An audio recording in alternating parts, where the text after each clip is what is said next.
તમારા ગામના ભાણેજ મહારાજ છે પન્યાસજી માણસા 27 વર્ષે પહેલી વાર આવ્યા છે, તેમના મોઢે સાવ નમો મંગલમ કીટમ મૈસા સંજમોતો દેવાવિતમ નવમ સંતિ જસ્સ ધમ્મે સયામણો. અનંત ઉપકારી અનંત કરુણાના કરનારા શાસ્ત્રકાર ભગવાન ફરમાવે છે કે અનાદિકાળથી આપણો આત્મા 4 ગતિરૂપ સંસારમાં પરિભ્રમણ કરતો હતો, અને આ જો 4 ગતિરૂપ સંસારમાં જે પરિભ્રમણ કરે છે એની પાછળ મુખ્ય જો કોઈ કારણ હોય તો આ કર્મનો સંયોગ જો આત્માની સાથે જે લાગેલો છે એના કારણે આ પરિભ્રમણ ચાલુ છે. અને આ કર્મના સંયોગને જો તોડવો હોય તો ધર્મ જરૂરી છે. ધર્મ વગર આ જે છે પરિભ્રમણ એ અટકી શકતું નથી. ભલે ગમે તેવા જે છે મોટા મહારથીઓ હોય, ચક્રવર્તી પણ કેમ ન હોય, છતાં પણ જો એ આ ધર્મનું પાલન ન કરે તો એમનું પણ કલ્યાણ થઈ શકતું નથી. અને જો એ ધર્મનું પાલન ન કરે તો એમને 7મી નરક નિશ્ચિત છે. ચક્રવર્તી પણ મળીને સીધા 7મી નરકમાં જાય છે જો આ સર્વવીરતી ચારિત્ર ધર્મ અંગીકાર ન કરે તો. હવે આ ધર્મ જે છે એ સૌથી ઉત્કૃષ્ટ મંગલ એવું જે છે સ્વયંભવ સુરેશ્વરજી મહારાજાએ 10 વૈકાલિક નામના આગમની અંદર ફરમાવ્યું છે. અને આ શ્લોક ઘણી વખત તમે સાંભળ્યો હશે. એનો મંગલિક શ્લોક છે કે ધર્મ એ સૌથી ઉત્કૃષ્ટ મંગલ છે. દુનિયામાં જુદા જુદા ઘણા પ્રકારના મંગલો તમે બધા કરતા હો છો. સારું કામ કંઈક કરવું હોય તો મંગલ તરીકે શું કરો? કોઈ દહીં ખાય, બરાબર, કોઈ જે છે આવી રીતના કઈ ને કઈ અલગ અલગ પ્રકારનું મંગલ કરતા હોય, કોઈ ગોળ ધાણા ખાય. તો આ બધું તમારે દ્રવ્યમાં લોકોની અંદર જે છે દ્રવ્ય મંગલ તરીકે કહેવાય છે. પરંતુ સૌથી ઉત્કૃષ્ટ જો કોઈ મંગલ હોય તો આ ધર્મ એ સૌથી ઉત્કૃષ્ટ મંગલ છે. અને આ ધર્મનું સ્વરૂપ શું? આ ધર્મ કોને કહેવાય? તમે કહો કે અમે સામાયિક પ્રતિક્રમણ ને આ બધું કરીએ છીએ તો અમે શું ધર્મ નથી કરતા? તમે કહો કે અમે જે છે પૂજા કરીએ છીએ તો એ શું ધર્મ નથી? શાસ્ત્રકાર ભગવાન કહે છે કે તમે જે પૂજા કરો છો, સામાયિક પ્રતિક્રમણ વગેરે કરો છો, એ બધું ધર્મ નથી. તો શું છે? અધર્મ છે. જો ખરેખર તમે જે સામાયિક પૂજા વગેરે બધું કરતા હો અને એ જો વાસ્તવમાં ધર્મ કહેવાય તો તમે જયારે અમને મથેણ વંદામી કરો છો ત્યારે અમે તમને શું કહીએ છીએ? એનો મતલબ શું થાય? ધર્મ લાભનો મતલબ શું થાય? મતલબ ધર્મનો લાભ થયો. એટલે શું? હજી સુધી તમને ધર્મ મળ્યો નથી એટલે અમે તમને આશીર્વાદ આપીએ છીએ કે તમને ધર્મનો લાભ થાય. જો ખરેખર સામાયિક પૌષધ પ્રતિક્રમણ પૂજા આ જો ધર્મ હોય તો તમે તો કરો છો, તો પછી અમે શું કામ એવા આશીર્વાદ આપીએ? તમને એવું કહેવું જોઈએ કે ધર્મની વૃદ્ધિ થાવ, એવું કહેવું જોઈએ. એની બદલે અમે શું કહીએ છીએ? ધર્મનો લાભ થાવ. એટલે શું? તમને હજી સુધી એ ધર્મ મળ્યો નથી કે જે વાસ્તવમાં ધર્મ જેને શાસ્ત્રકાર ભગવંતોએ કહ્યું છે એવો ધર્મ તમને પ્રાપ્ત થયો નથી. એટલા માટે અમે આશીર્વાદ આપીએ છીએ કે તમને ધર્મનો લાભ થાય. વાસ્તવમાં તો ધર્મ કોને કહેવાય? તો કે આ સર્વવીરતી ધર્મ એ જ જે છે ધર્મ છે, એ જ જે છે વાસ્તવમાં ધર્મ છે. તો તમારું બધું શું છે? અધર્મ છે? તો કે ના, અધર્મ નથી. તો શું છે? તો કે ધર્માધર્મ છે. અમુક અંશની અંદર ધર્મ છે, અમુક અંશમાં, વધારે પડતા અંશમાં તમારે અધર્મ છે. એટલે ધર્માધર્મ કહેવાય, પરંતુ ધર્મ ન કહેવાય. એટલે અમે જે છે તમને ધર્મ લાભ એવો આશીર્વાદ આપીએ છીએ. તો આ ધર્મનું સ્વરૂપ શું છે? અહિંસા, સંયમ અને તપ. જેની અંદર અહિંસા રહેલી હોય, નાનામાં નાના જીવો એની જે છે જયના, એની યત્ના, એની જે છે દયા જેની અંદર બતાવવામાં આવી હોય એવું જે છે અહિંસા એ ધર્મનું સ્વરૂપ છે. બીજા નંબરમાં આવે છે સંયમ. હા, સામાયિકમાં જે તમારે જે છે જે ધર્મ છે, બરાબર, એ અહિંસા કેવું છે કે એક સવા વસુ જેવી છે. તમારે મન, વચન, કાયાથી, કરણ, કરાવણ, અનુમોદન, આ જે છે 9 કોટીના જે પંચકાંડ કહેવાય છે એમાં માત્ર તમને મન, વચન અને કાયાથી કરણ અને કરાવણનો નિષેધ છે, પરંતુ અનુમોદન તમારું ચાલુ છે. અનુમોદન તમારું અટકી શકતું નથી, બરાબર. અનુમોદનાનો પાપ તમને લાગી જ રહ્યો છે. જ્યારે તમે આ સર્વવીરતી લો ત્યારે જે છે અનુમોદનાનો પણ પાપ એ સંપૂર્ણ રીતે વિરામ પામે છે. એટલે 9 કોટીના શુદ્ધ પંચકાંડ એ માત્ર સર્વવીરતીમાં આવી શકે છે. તો આવું જે છે અહિંસા એ જે છે ધર્મનું સ્વરૂપ છે. બીજા નંબરની અંદર સંયમ એટલે કે ચારિત્ર, 17 પ્રકારનું જે ચારિત્ર બતાવવામાં આવ્યું છે એ આ ધર્મનું સ્વરૂપ છે. અને ત્રીજા નંબરમાં તપ, જે આત્માને જે છે શુદ્ધ કરે છે, અંદરનો જે કર્મનો કચરો છે એ દૂર કરે છે, એ જે તપ એ આ ધર્મનું સ્વરૂપ છે. આજે આધોઈની અંદર પૂજ્ય ગુરુદેવ શ્રી સાથે આવવાનું થયું. આમ દીક્ષા પછી પહેલી વાર આવવાનું થયું અને ગુરુદેવ શ્રી પણ પોતાના જીવનની અંદર સૌથી પ્રથમ વખત આધોઈની અંદર પધાર્યા છે. ખરેખર આધોઈ સંઘ કેટલો બધો એકદમ ધર્મની ભાવના વાળો જાગૃત છે કે અહીંયા લગભગ તમને જે છે મોટા મોટા ચોમાસાઓ મળ્યા કરે છે. બરાબર. આચાર્ય ભગવાન ગચ્છાધિપતિ કલાપુણસુરી મહારાજ હોય કે પછી કલાપ્રભસુરી મહારાજ હોય, બધાના જે છે ઘણા બધા ચાતુર્માસો અહીંયા થયેલા છે. અને આધોઈ સંઘે જે છે ઘણી વખત સાધુ ભગવંતોના મોટા મોટા જે છે જોગો થાય છે એ ઘણી વખત અહીંયા જોગોદવહન વગેરે અહીંયા કરાવેલા છે. એવું અનુકૂળ ક્ષેત્ર જે છે આ તમારું આધોઈનું, અને ભક્તિ ભાવના એવી ઉત્કૃષ્ટ.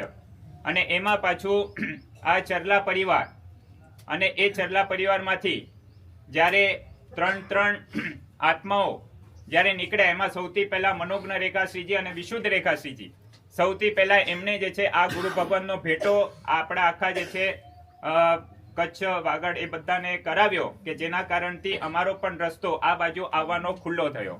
એટલે સૌથી પહેલા અમને જે છે ગુરુ બતાડનાર પણ જો કોઈ હોય તો આ જે છે મનોજ્ઞ રેખાશ્રીજી અને વિશુદ્ધ રેખાશ્રીજી છે, જે ચરલા પરિવારના છે. તો ખરેખર એમને જે છે આપણે અભિનંદન આપીએ કે ખરેખર એમને જે આ રસ્તો બતાવ્યો એના કારણથી અમારો રસ્તો પણ આ બાજુ ખુલ્યો. બીજા નંબરની અંદર પછી આગળ માત્ર જે છે એ લોકોએ પોતાનું આત્માનું કલ્યાણ કર્યું, એનાથી જે છે કાંઈ આપણું આત્માનું કલ્યાણ ન થાય.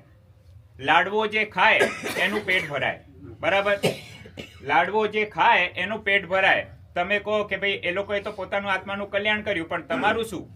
તમે જ્યાં સુધી જે છે આ સર્વવીરતી અંગીકાર નહીં કરો ત્યાં સુધી તમને પણ એનો સ્વાદ કાંઈ ચાખવા નહીં મળે. એટલે ખરેખર આ સ્વાદ જે છે ચાખવા જેવો છે. આની અંદર શું આનંદ છે એ તમે અહીંયા આવી અને અનુભવ કરો ત્યારે તમને જે છે ખબર પડે. ગુરુદેવ શ્રી આમ તમને લગભગ ઘણાને પરિચય નહીં હોય એટલે એક સામાન્યથી પરિચય આપું. દીક્ષા દાનેશ્વરી, જેમને લગભગ 451 અમારા જેવા આત્માઓને આ સંસારમાંથી તાર્યા છે, એવા દીક્ષા દાનેશ્વરી ગુણરત્ન સુરીશ્વરજી મહારાજા, જેમનું નામ તમે લગભગ સાંભળ્યું હશે. એ જે ગુણરત્ન સુરીશ્વરજી મહારાજાના પૂજ્ય શ્રી સંસારી પક્ષે ભાણેજ થાય. અને આમ જેને કહેવાય કે અનાર્ય દેશ એવું જે છે વિશાખાપટ્ટનમ, ત્યાં પૂજ્યશ્રીનો જન્મ અને મોટા પણ ત્યાં જ થયા. કોઈ જાતનું દેરાસર નહીં, ધર્મનું વાતાવરણ નહીં કે કશું જ નહીં. આપણે બધા તો કેટલા ભાગ્યશાળી છીએ કે આપણને દેરાસર મળ્યા, જન્મતાની સાથે જે છે ગુરુ ભગવાન, સાધુ ભગવાન, સાધ્વીજી ભગવાન બધાનો યોગ મળ્યો. બધાની સાથે અવારનવાર મળવાનું થાય. એમના જે છે જે વ્યાખ્યાનો હોય એ શ્રાવણ કરવાનું મન બધું થાય, બધું જ લાભ આપણને મળે. એટલે આપણે કેટલા બધા પુણ્યશાળી, ભાગ્યશાળી. જ્યારે પૂજ્ય શ્રી વિશાખાપટ્ટનમ એટલે અનાર્ય દેશ જેવું કહેવાય, ત્યાં કોઈ સાધ્વી ભગવાનનું વિચરણ નહીં, કોઈ દેરાસર નહીં, ભગવાન નહીં, કશું નહીં.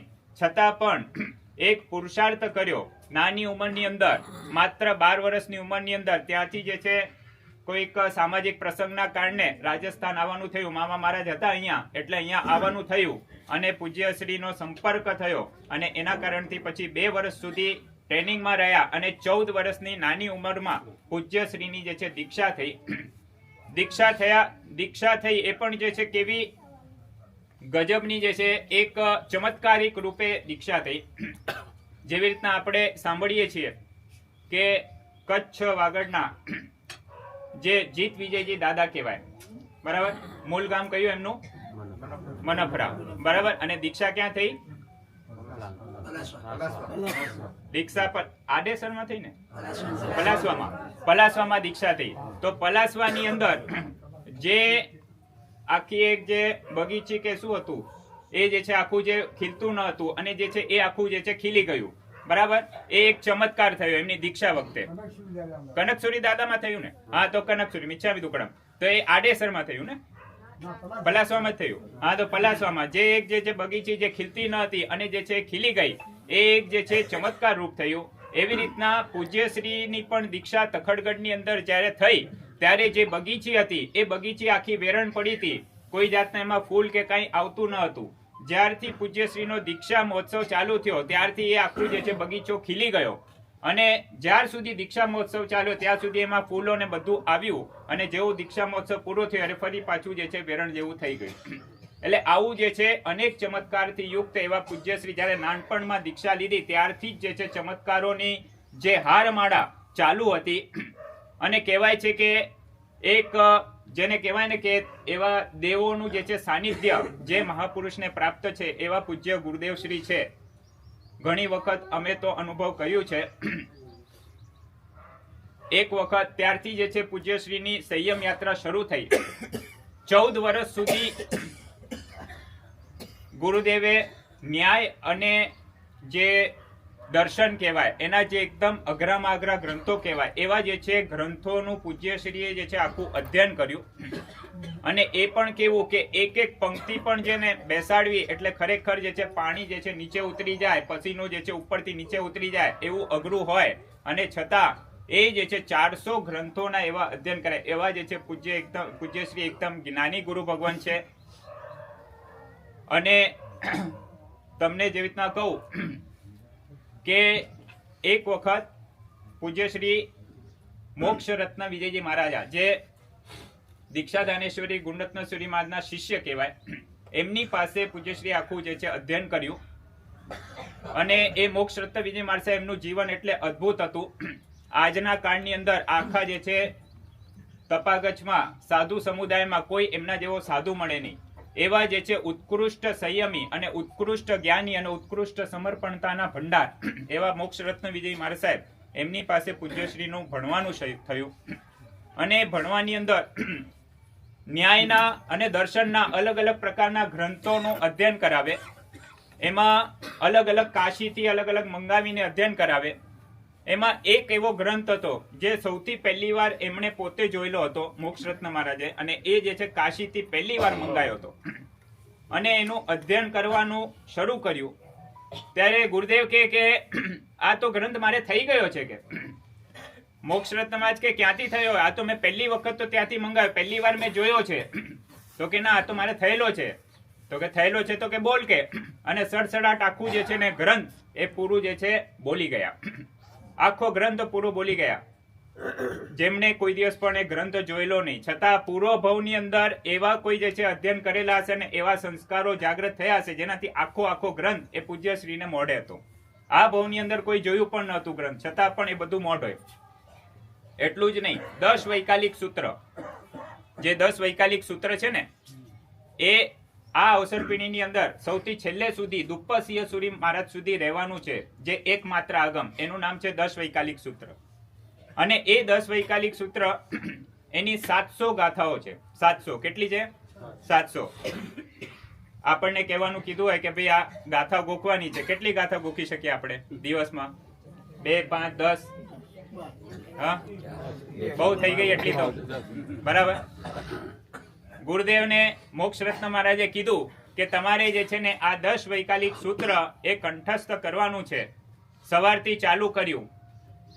લગભગ બપોરના 3 વાગ્યાની આસપાસ લગભગ 600 ગાથા જેવી જે છે ગોખાઈ ગઈ. 600 ગાથાઓ બધી મુખપાઠ થઈ ગઈ. હવે માત્ર કેટલી 100 ગાથા બાકી છે. રેકોર્ડ બનાવવાનો એક જબરદસ્ત તક મળેલી છે. અને એ વખતે જે છે ને 3 વાગે એમને કહેવામાં આવ્યું કે હવે જે છે મોટા ગુરુ મહારાજનો એમનો કાપ છે, એટલે કાપ માટે તમે હવે બેસી જાઓ, હવે આ ભણવાનું સાઈડમાં મૂકી દો. બોલો આપણી શું હાલત થાય? આપણને જો આવો ક્ષયોક્ષમ મળ્યો હોય કે એક દિવસમાં આપણે ગોખી શકતા હોઈએ અને રેકોર્ડ જે છે સામે હોય તો જે છે આપણે શું કહીએ કે અરે ભાઈ 100 ગાથા છે, અડધો 1 કલાકમાં હમણાં ગોખી નાખું પછી કરી દઈશ કે બરાબર. પણ કોઈ જાતનો આર્ગ્યુમેન્ટ નહીં, કશું જ નહીં. અને એકમાત્ર એવી સમર્પણતા અને ત્યાં જ જે છે ચોપડી બંધ કરી દીધી અને કાપની અંદર બેસી ગયા. બોલો, આવા જે છે ઉત્કૃષ્ટ સમર્પણતાના સ્વામી એવા પૂજ્ય ગુરુદેવ શ્રી આપણી અંદર, આપણા સંઘની અંદર સૌથી પહેલી વાર પધાર્યા છે. પૂજ્ય શ્રીને પણ આપણે સાંભળવાના છે. હા, ગુરુદેવ શ્રીના એટલા બધા સરળ, એમના શિષ્ય પરિવારમાં લગભગ 84 જેટલા શિષ્ય પ્રશિષ્યો છે, બરાબર. છતાં પણ ગુરુદેવ એકદમ સરળ છે. ગુરુદેવને કોઈ જાતની, કોઈ શિષ્યોની સ્પૃહા નથી કે આ જે છે આટલા બધા શિષ્યો છે તો કમસે કમ મારી સાથે જે છે આટલા 4 જ કેમ, 3 જ કેમ, બરાબર, 3 જ શિષ્ય કેમ.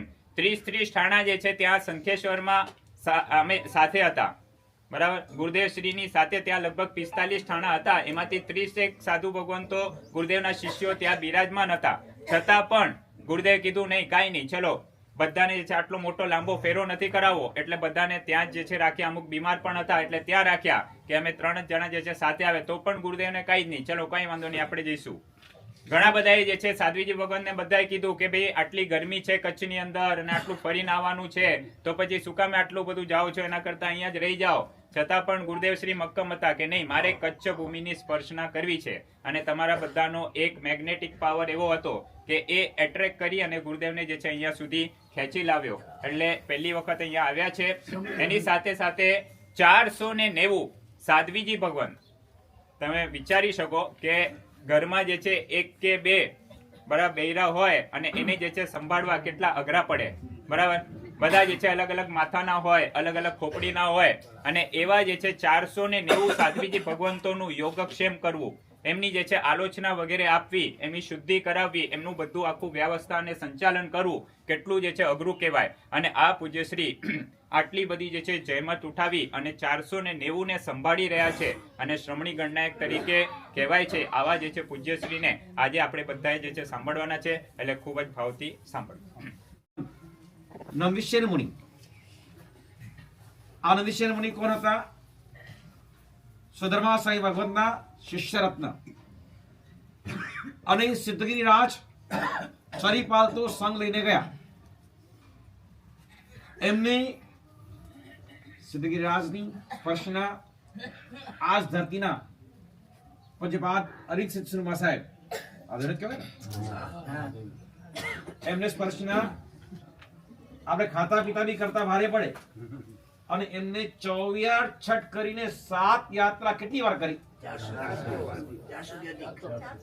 અમને મળ્યા, એ પોતે બોલતા નથી. પાલના સાથે હતા, પાલિતાના ઘણી વાર મળ્યા, પૂછીએ ચાલુ છે.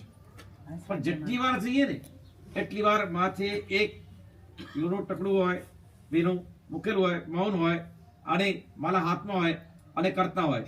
જેને 24 છઠ સાધના કરવી હોય આશીર્વાદ લે થઈ જ જાય એવો યોગ સિદ્ધ થયેલો એ સત્યુને મહાતીર્થની આ ઘટના છે. એ વખતે પગથિયા નહોતા. પગથિયા 150 વર્ષથી છે. પહેલા રસ્તા હતા, કાચા રસ્તા, ચડો ઉપર, અને કોઈ આમ ચડે, કોઈ આમ ચડે. તો નંદીશેન મહાત્મા ઉપર ચડ્યા પાછળ રસ્તે, અને ત્યાં એક એવી જગ્યા આવી, 6 રસ્તે તમે ચડો છો ત્યાં એવી જગ્યા આવી, 2 દેરી સામ સામે.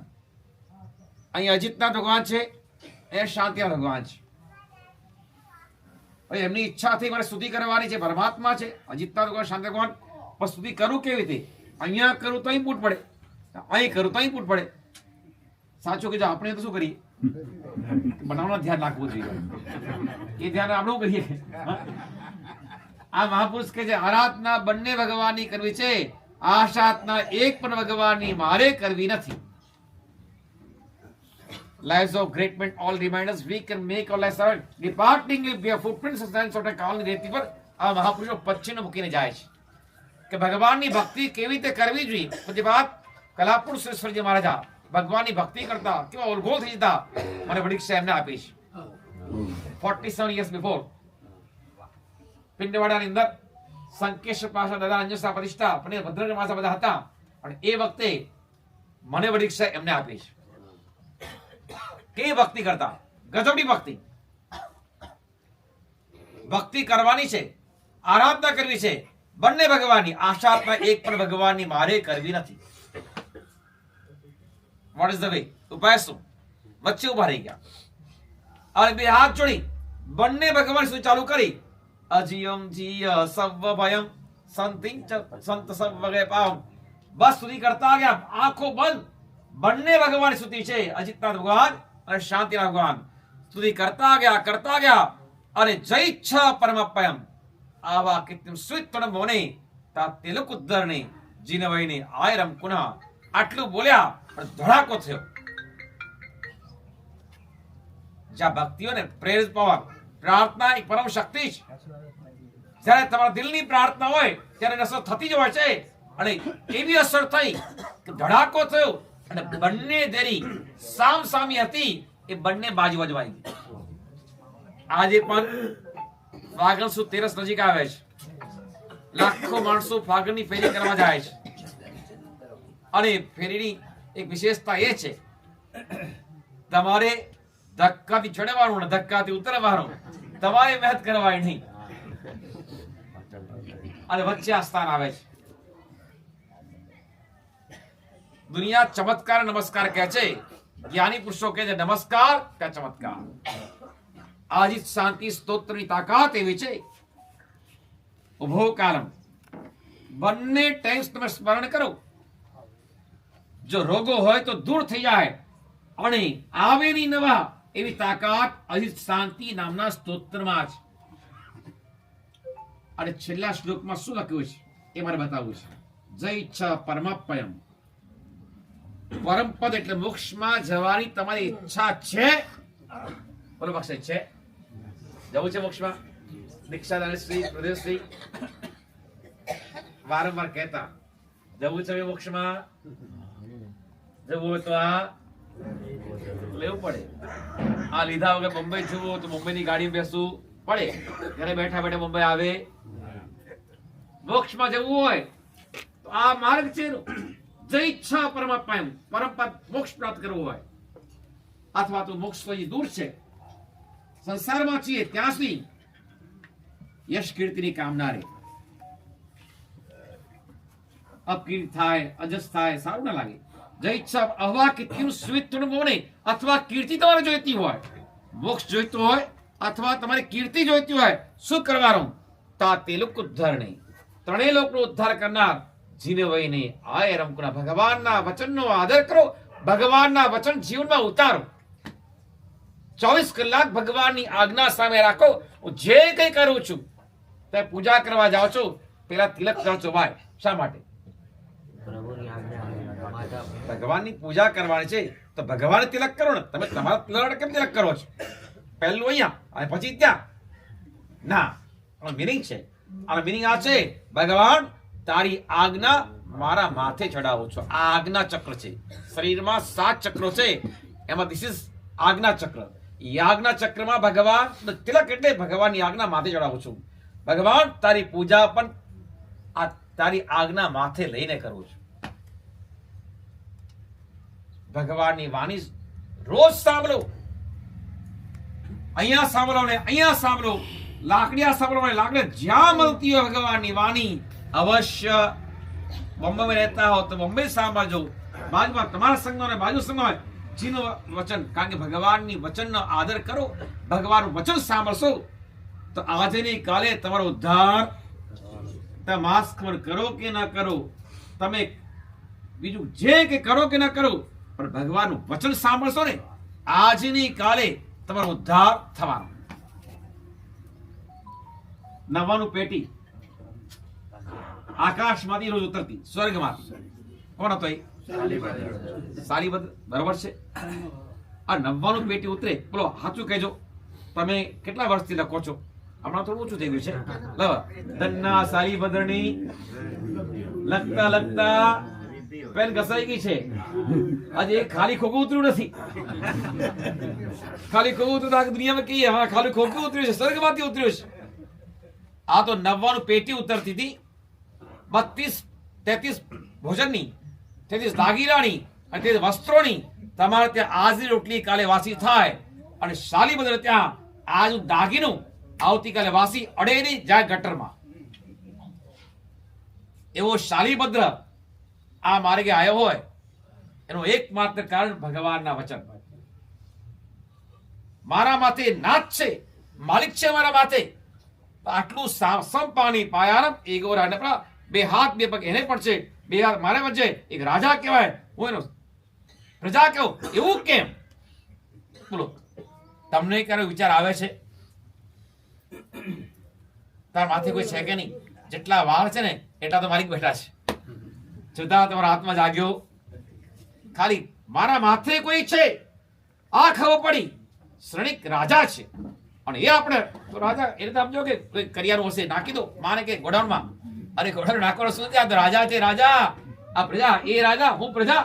પૂર્વજન્મમાં પુણ્યમાં ખામી રાખી છે, ઉભા થઈ ગયા, નીકળી ગયા ભગવાનના વચનના કારણે. આ તો ભૂતકાળના ઇતિહાસો છે. રાજા મહારાજ ચક્રવર્તીઓ મારા સૈન્ય માર્ગે નીકળ્યા છે, પણ વર્તમાન કાળની અંદર પણ જુઓ ને તમે, ગાજે ગાજે છે. એક જમાનો હતો, દીક્ષા બહુ અઘરી હતી. રેર કેસ કચ્છની વાત હોય કે રાજસ્થાનની વાત હોય, ગુજરાતની વાત હોય, દરેક ઠેકાણે એક જમાનો એવો હતો, દીક્ષા લેવા માટે ભાગીને જવું પડતું. આવા દાદા ગુરુદેવ પ્રિન્સમાં છે ને, આમ પિનવાડાના રહેતા વ્યારા, સુરતની બાજુમાં, ત્યાં દીક્ષા માટે ઘરથી ભાગ્યા હતા. પાલિતના આવી દીક્ષા લઈ લીધી. દાદા ભોર માણસમાં સાહેબ, યુવા શિબિરના આદ્ય પ્રણેતા, અમદાવાદથી ભાગીને ચાણસમાં ગયા. એ જમાનામાં એ ચાણસમાની વિશેષતા હતી કે કોઈને પણ ભાગીને દીક્ષા લેવી હોય, ધામધૂમથી ચા લેવી લેજો, પણ ભાગી લેવી હોય ચાણસમાં આવવાનું. ચાણસમાં સંઘ તૈયાર છે, આવો અમે દીક્ષા આપશું. અને બે ભાઈઓ ભાગીને આવ્યા અને અમારે દીક્ષા લેવી છે. સંઘને વાત કરી, સંઘે તમે તૈયાર છે, અમે જાહેર કર્યું છે, મજબૂત છે તો મજબૂત છે, બાકી જવાબદારી અમારી. બંને ભાઈઓની દીક્ષા થઈ ગઈ. અને અમારા દાદા ગુરુદેવ જીતેન્દ્ર સાહેબ એ પણ દીક્ષા માટે ભાગેલા. દીક્ષા ગુરુદેવ શ્રી ગુંડક સાહેબ એ પણ ભાગેલા. અને પૂજ્ય હરીશ સાહેબ એ પણ અહીંથી પાલિતના ગયા હતા કે નહીં? એ જમાનામાં દીક્ષાઓ ભાગી હતી, લગ્નો ધામધૂમથી થતા. ગુરુદેવ ઘણી વાર કહેતા હોય છે, એક જમાનો હતો મારો, દીક્ષા માટે ભાગવું પડતું, લગ્નો ધામધૂમ થાય. આજે જમાનો ઊંધો વર થઈ ગયો છે, દીક્ષાઓ ધામધૂમથી થાય છે, આ લગ્નો તમને વધારે ખબર છે.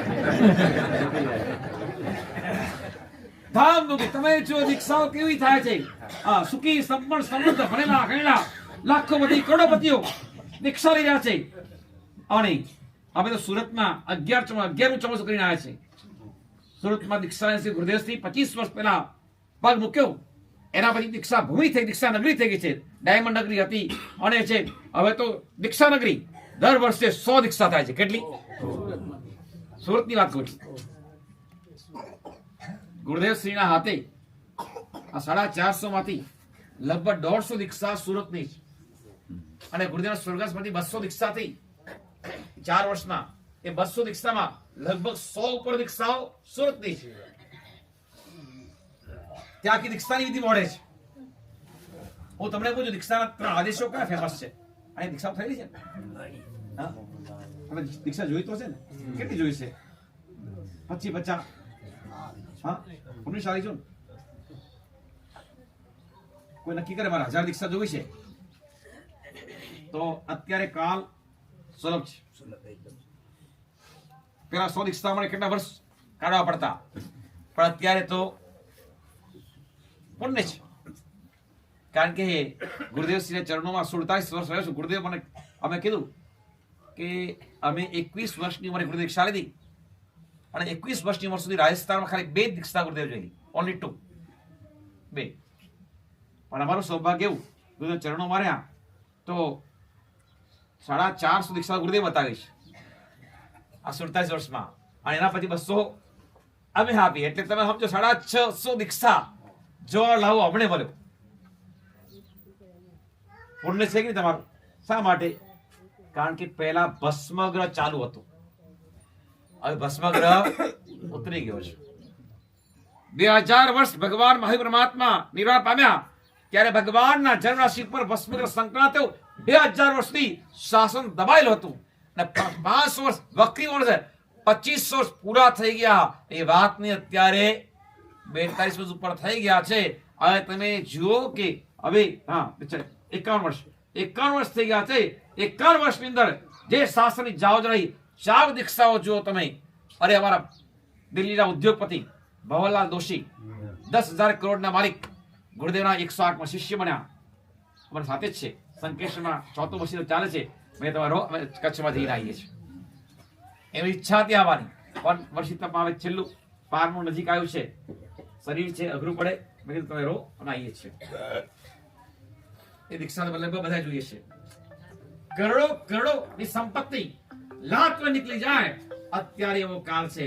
અત્યારે હું તમને કોઈ બસો ઉપરીઓ છે તમે ફક્ત ઘરમાં વાત કરો ને મારે દીક્ષા લેવી છે હું તમને કહું રાજી ખુશી તમને વરવડો કાઢી દીક્ષા આપશે. પણ તમે બોલો ત્યારે તમે બોલો નહીં શું કરે. જય ઈચ્છા પરમાત્મા ભગવાનના વચનનો આદર કરો. કારણ ભગવાન વચન પાળશો સાંભળશો વાણી તો કઈક જીવનમાં ક્રાંતિ આવશે. આરાધના સાધનાના ભાવ જાગશે. બસ આ વાત કહેવા માટે આવ્યા છે. જીવ વચનનો જરૂર આદર કરજો અને એ આદરમાં કેવું પુણ્ય છે. જૈન કુળમાં જન્મ્યા ને તમે જો એક પર્વ પૂરો થાય ને અને બીજો પર્વ શરૂ થઈ જાય છે.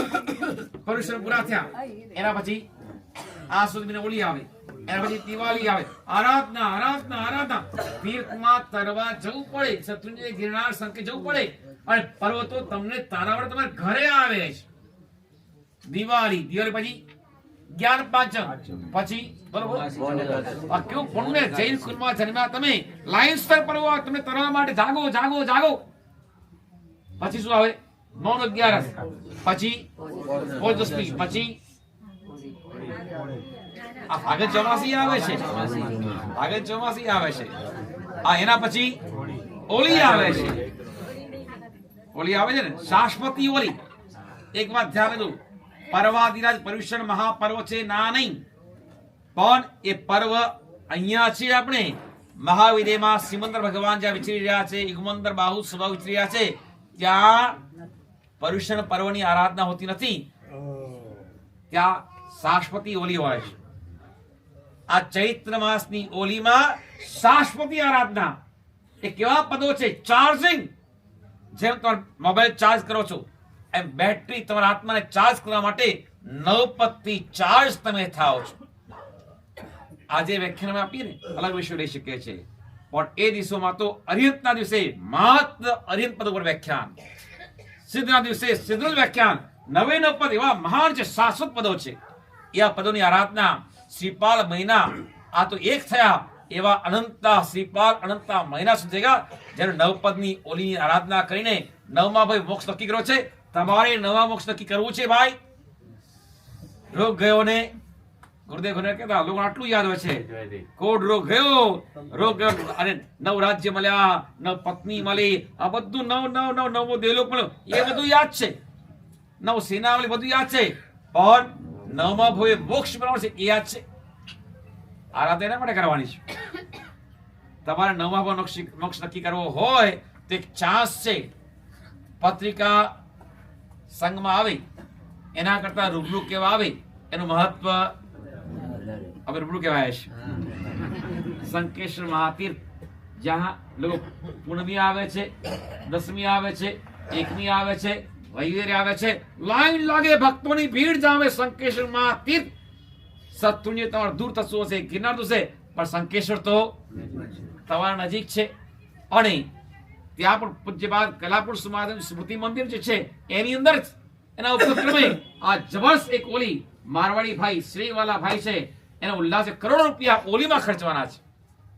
ઓલી જેવી ઓલીમાં લોકો ખાવાનું એમાં કરોડો કેવી રીતે ખર્ચતા હશે પણ એનો ઉત્સાહ છે કે સાહેબ મારે ઓલી કરાવી છે અને મોટી સંખ્યા કરાવી છે.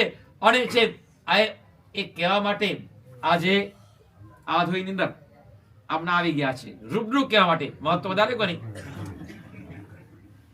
પત્રિકા દેરાસર આવી પતી ગયું પણ અમારે રાજસ્થાનમાં કેવા છે કચ્છમાં સિસ્ટમ હશે રૂબરૂ કે એનું મહત્વ વધારે હશે.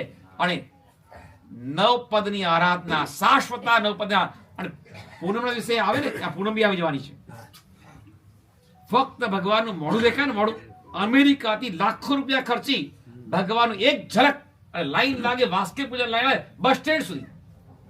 હવે 5 ત્યાં ધ્યાન કરેલા છે, 6 ધ્યાન કરેલા છે, એ જોયું છે અમે. શું ભાવ હોય છે, શું ઉત્સાહ હોય છે. અને 11 દિવસ લાભ મળે તમને, પારનું અત્રપારનું સાથે 11 દિવસ સંકેશ્વર મહાઆરતી તો રહેવા મળતું હોય. અને ત્યાં દાદાની ભક્તિ તો જેટલી પૂજા કરવી એ કરો, નવંગી પૂજા કરો. અને એક અંગ પૂજા મળે તોય લોકો નાચતા હોય છે. ચઢાવા કેવા થાય, હમણાં એક ભાગશાળી અઠ્ઠમ કરાયા અને ત્યાં ચઢાવો બોલ્યા, ચઢાવો કરોડો ચઢાવો, ફક્ત ભગવાનનો એક અભિષેક લાભ મળે એને આપણે કરોડો ચઢાવો બોલા. આ દાદા છે ખરી કાળમાં હાજરા હાજર દેવોતના દેવ છે એવા સંકેશ પાસના ભગવાન. અને એમની ભક્તિ કરવાનો એક સરસ લાભ છે. ચૂપડીઓ ધોધો નવપદની ઓલી થશે, ભગવાનની ભક્તિ થશે. એટલા માટે ખાસ ભાવ રાખજો. ફોર્મ લાવેલા છે. અને યુવાનો માટે એક આયોજન વર્ષોથી ગુરુદેવસિંહ જે કરતા એ આયોજન ચાલુ રાખ્યા છે. શિબિર, યુવાનો માટે શિબિર છે. અને એ શિબિરની આરાધના પ્રાચીન તીર્થ, ભગવાન મહાવીર પરમાત્માનું પ્રાચીન તીર્થ એ 65.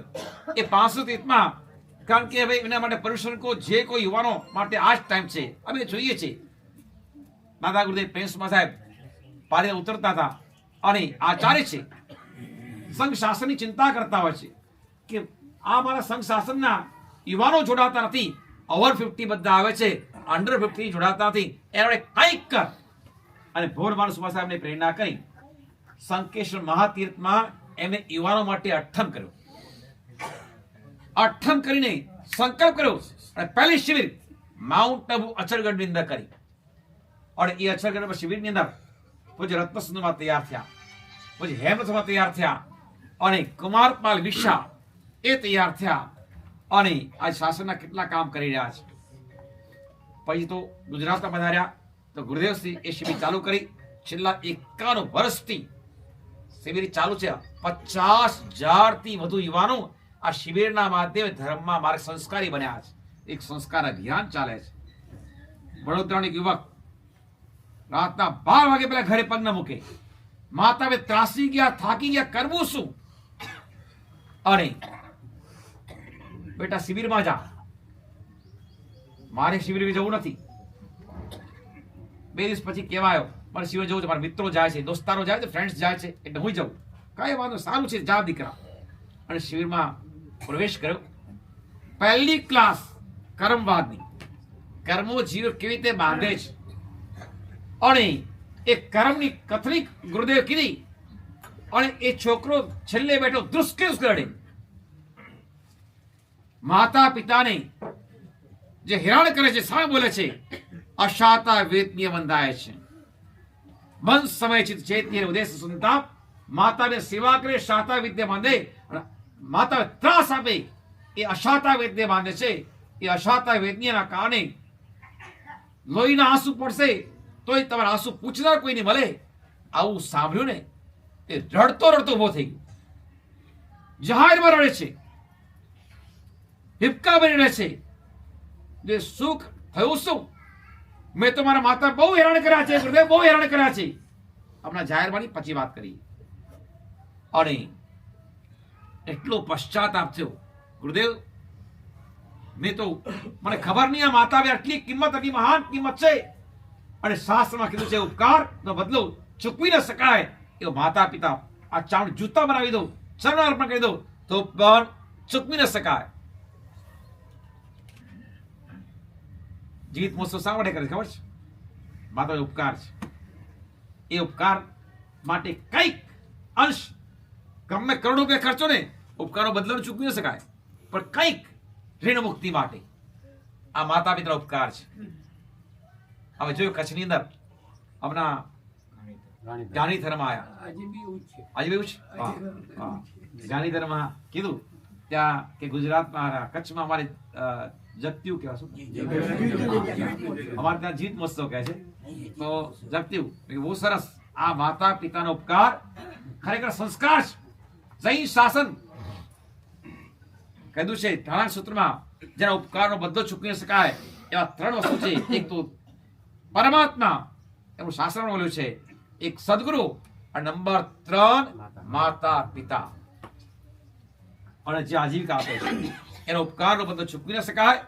અને એ દીકરો એક શિબિર કરી, એક શિબિરના કારણે પરિવર્તન એવું થયું એના જીવનમાં. ઘરે ગયો અને માતા પગે લાગ્યો. આ વડોદરાનો કિસ્સો છે. માતા પગે લાગ્યો અને સમજે કે હવે સુધરવાનો છે, ઠીક છે, બહારથી આવ્યો છે, પગે લાગે, કઈ વાંધો નહીં. બે સવારે ફરી પગે લાગવા આવ્યો. શું કરે છે દીકરા? મારે પગે લાગવાનું છે, મારો નિયમ છે. આટલા વર્ષો સુધી તમે ઓળખી ન શક્યો અને ગુરુદેવ મને આંખ ખોલી નાખી છે, ઉપકારનો બધો ચૂકી ન શકાય, એટલા પગે લાગીશ. દીકરા ઉભો રહી જા, અમે તારા નમસ્કાર લેવાના હકદાર નથી. એનું કારણ એક, અમે મારા માતા પિતા પગે નથી લાગ્યા, તારા કેવી નમસ્કાર લઈએ? તમે શું કર્યું મારે નહીં જવાનું, મારા ઉપકારી તમે છો, હું પગે લાગીશ. તો બેન ઉભો રે. ઘરે અંદર જઈ રૂમમાં ફોટાને પગે લાગીને આવ્યા અને પછી હવે તું તારા લાગ. પછી સામાયિક લેવા બેઠો. તો શું સામાયિક? તું અને સામાયિક રાતના 12 વાગ્યા સુધી ભટકનારો. જિંદગી પહેલે ગઈ, હવે આંખ ખુલી ગઈ છે, જ્ઞાન મળ્યું, જ્ઞાનનો પ્રકાશ મળી ગયો છે. એટલા માટે હું તો છે સામાયિક કરીશ. અમે જીની સામાયિક નથી કરી તારી સાથે. એના કારણે માતા પિતા પણ ધર્મમાં જોડાઈ ગયા અને ત્યાંથી પત્ર આવ્યો, ગુરુદેવ મારા દીકરા પશુમાંથી તમે માણસ બનાવ્યો છે. રાજસ પરિવાર એમને એક શિબિરનો લાભ લીધો અને છેલ્લા દિવસે આખા ભારતમાંથી યુવાનો આવે અને યુવાનોમાંથી લાઈન્સ બોલે કે અમારા જીવન શું પરિવર્તન આવ્યું. આ શબ્દો કીધા. પશુ હતા, પશુમાંથી અમે મનુષ્ય બન્યા છે. આ શિબિરનો પ્રતાપ છે. ત્યારે રાજેશવાળા કહે છે, ગુરુદેવ આવતી શિબિરમાં મારા તરફથી હમણાં આ 4th શિબિર છે અને આવતી 5 શિબિર પણ એમને લાભ લીધો. 9 શિબિરનો લાભ મારે લેવો છે, કારણ કે હજારો યુવાનો આ માર્ગે સંસ્કારી બને છે, માતા પિતાના ભક્ત બનશે અને પરમાત્મા ભક્ત બનશે. આ શિબિરમાં અમારો શિબિરાર્થી અમેરિકામાં છે, સંજય જૈન, ત્યાં શિબિર ચલાવે છે, ત્યાં લોકો સંસ્કાર આપે છે. અશોક ગેમાવત હોય, અનિલ ગેમાવત હોય, નરેન્દ્ર જેટલા તે સંગીતકાર મોટા દેખાય છે ને, એ બધા ગુરુદેવના શિબિરાર્થી છે. શિબિરથી ધર્મ પામ્યા અને કે શિબિરના કારણે અમે કઈક સંસ્કારી બન્યા છો. તો આ અને ધીરુભાઈ શાહ ગુજરાતના સ્પીકર એ અમારા શિબિરમાં આવ્યા હતા, સાબરમતી શિબિરમાં. અને તે ઉભા થઈને કીધું કે હું કચ્છનો છું, સાંતલપુરનો છે મારે, હા રાપર. તો એને કીધું મેં પણ શિબિર, હું પણ રત્ન સુંદર સાહેબની શિબિર કરેલી છે. એ ભુજમાં ક્યાં શિબિર હતી કે અહીંયા શિબિર કરી, એના કારણે આ સંસ્કાર અમારા આવ્યા છે. અને પછી તો સ્પીકર બની ગયા, શાસનના ઘણા કામ કર્યા એમને. પણ આ શિબિર નાની ઉંમરમાં તમારા દીકરાઓને પોતરાઓને મોકલજો, શિબિર મોકલશો તો એ સંસ્કાર મળશે. એ શિબિર ગુરુદેવ કે એ વખતે કરોડો રૂપિયા ખર્ચવા મળી જાય ને, તે ગુરુદેવ કે નહીં, પહેલી શિબિર હશે કઈ યુવાનો માટે. આ પરિશ્રમ કહો કે જે કહો 8 દિવસો છે, 8-9 દિવસો, માત્ર 8 દિવસનું શિબિર છે. તો ખાસ ભાગ્યશાળીઓ તમારા દીકરાઓને પોતરાઓની પ્રેરણા કરજો કે 12 વર્ષથી 25 વર્ષના યુવાનો બાળકો માટે શિબિર પાણસરમાં તીર્થમાં 18 મે થી 25 મે એમ વેકેશન હોય છે. રમત ગમતમાં, ટીવીમાં અને મોબાઈલમાં ટાઈમ પાસ કરશે. એના કરતા આ, અને તમે ગમે તે કહેશો ને એની કદાચ અસર ન થાય, પણ ગુરુઓની અસર જતી હોય છે.